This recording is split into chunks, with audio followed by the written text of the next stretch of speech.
De ma fenêtre, je vois le ciel, des tracteurs, évidemment. Juste la semaine dernière, j'ai été témoin des scènes d'affrontement entre les jeunes et la police, des fumées dues au flashball. À part si je sors la tête de la fenêtre et que je regarde vraiment tout en haut et à travers un filet, je peux voir le ciel.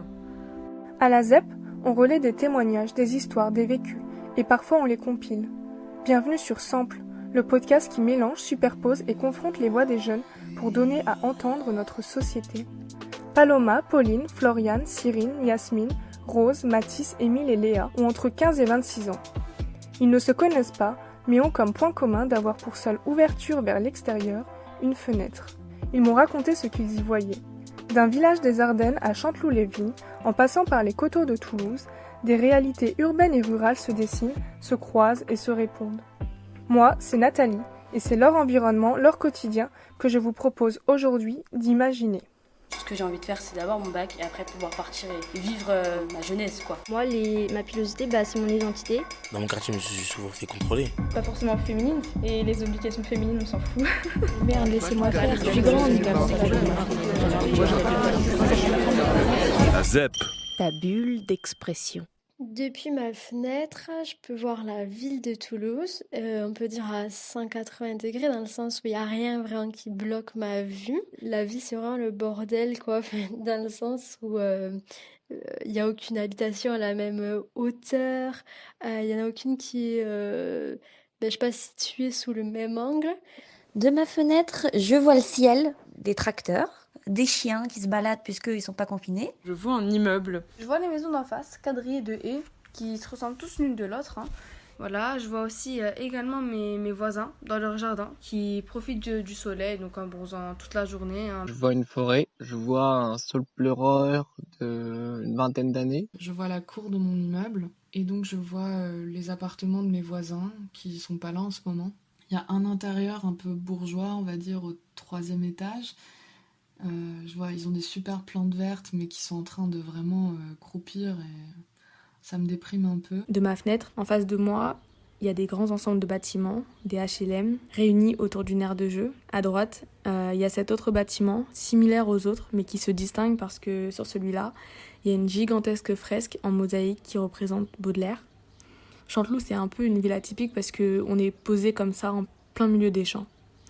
Je suis confinée ici parce que c'est ici que j'habite depuis quasi toujours, avec ma famille. Et plus précisément, je suis confinée au cœur du quartier de la Noë.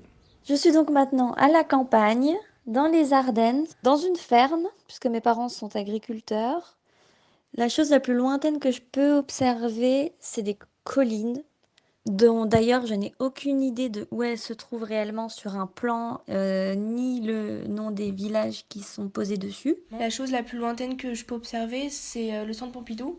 Si on est sur le balcon et qu'on regarde à gauche, on peut voir de loin quelques tuyaux qui sont vraiment représentants du centre Pompidou.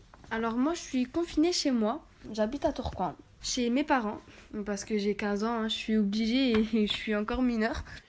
Je suis confinée chez moi, dans mon studio, dans le 19e arrondissement, parce que je me suis pas du tout posé la question, en fait. Je me suis dit que je voulais pas avoir à choisir entre mon père et ma mère. La chose la plus lointaine que je peux observer, c'est le ciel, si le ciel est une chose. Confiné dans le Loir-et-Cher, chez mes parents, dans une petite longère de campagne. J'aurais pu rester à Tours, chez moi, dans mon appartement. Mais c'est un 15 mètres carrés avec un tout petit balcon et je pense que j'aurais vraiment déprimé. Je suis confinée à Paris dans un studio donc dans lequel il fait vraiment très sombre, voire noir. Et donc ces appartements, c'est la chose la plus lointaine que je peux voir. À part si je sors la tête de la fenêtre et que je regarde vraiment tout en haut et à travers un filet, je peux voir le ciel. Cette fenêtre et cette vue, je la connais par cœur. J'y passe pas mal de temps parce qu'il y a toujours de l'action, toujours des trucs à voir. Juste la semaine dernière, j'ai été témoin des scènes d'affrontement entre les jeunes et la police, des fumées dues au flashball, des hurlements, des feux d'artifice dus aux tirs de mortier, des voitures qui brûlent au milieu de la chaussée, ou parfois, c'est juste ma tante qui passe en bas et qui crie mon nom, et comme ça on commence à discuter du dernier décès dans la ville, dû au coronavirus, un Comorien, comme nous, des émeutes de la nuit d'avant ou encore la pénurie de farine à Safa et Marwa, la boutique du coin. Et j'avais jamais remarqué la chance que j'avais en fait d'avoir tout cet espace et toute cette liberté parce que ça me permet de faire plein de choses que dans un appartement c'est pas possible de faire en fait. Ça peut être un barbecue en terrasse, un apéro en terrasse, une partie de molki avec ses parents. Je vois plus mes voisins que d'habitude dans leur jardin. Sauf que moi personnellement j'ai pas de jardin. Alors que tout le monde a un jardin et une terrasse et une cour devant, sauf moi qui a seulement une cour. J'aimerais mieux connaître mes voisins. Par exemple hier ma voisine âgée elle est venue toquer chez moi et nous a offert à moi et ma famille des masques en fait qu'elle a cousus elle-même. Donc ça lui a fait vraiment très plaisir et du coup à nous aussi qu'elle a pensé à nous et nous offrir des masques. Une fois j'ai vu qu'on me regardait au loin et je me suis dit, j'étais en maillot de bain, la personne c'était un homme un peu âgé, je pense, je sais pas, 70 ans, et je me suis dit que ça m'était complètement égal. Avec ce confinement, c'est comme si ça le tenait éloigné en fait aussi, et qu'il y a un règlement qui est plus fort que nous tous et qui tient les autres éloignés. Moi, c'est quelque chose qui me rassure beaucoup. Ce qui est bien, c'est que comme on est assez proche de tout le monde au niveau des distances des autres immeubles, très vite, à 20h, lors des applaudissements, les gens se sont mis à se parler pour juste se demander comment ça allait et vraiment juste pour faire connaissance. Et puis en fait, assez rapidement, au fur et à mesure des jours et des soirs à 20h pendant les applaudissements, donc une voisine a donné son mail en fait qu'elle a écrit sur une feuille pour que tout le monde puisse le voir d'assez loin. Et puis tout le monde a lui envoyé un mail pour qu'elle puisse créer une sorte de groupe. Donc tout le monde s'est envoyé des photos de justement ce que chacun voyait à sa fenêtre. Il y a un lien tel qui se fait que toutes les personnes aimeraient pouvoir, après le confinement, faire un grand apéro, partager, se rencontrer, se voir, se toucher. Je vois les tracteurs, je sais qu'il se passe quelque chose, qu'ils sont en train de travailler sur quelque chose, mais je n'ai aucune idée de ce qu'ils sont en train de faire. Voilà, je sais que mes parents sont agriculteurs, qu'ils sont nés agriculteurs et le sont toujours, mais moi je sais pas, ça m'a jamais intéressée. Il y a toujours eu très peu d'activités ici, les choses sont à peine changées depuis que je suis née ici. C'est toujours les mêmes bâtiments, toujours les mêmes maisons.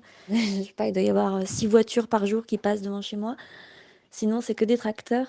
Et les tracteurs, eux, en ce moment, sont toujours en activité puisque les agriculteurs travaillent normalement. Voilà, les gens travaillent, les gens vivent quasiment normalement ici. Si je regarde un peu vers la gauche, en fait, je peux voir un petit champ, un petit bout de nature, un petit parc, quoi. Et donc, en pleine journée, je regarde et là, je vois un chevreuil tranquille qui est en train de se promener.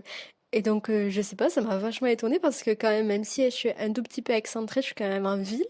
Du coup, peut-être que les animaux, ils doivent se sentir un peu plus au calme, un peu moins en danger. Peut-être qu'il y a moins de bruit ou je sais pas, ça m'a vraiment étonnée en tout cas.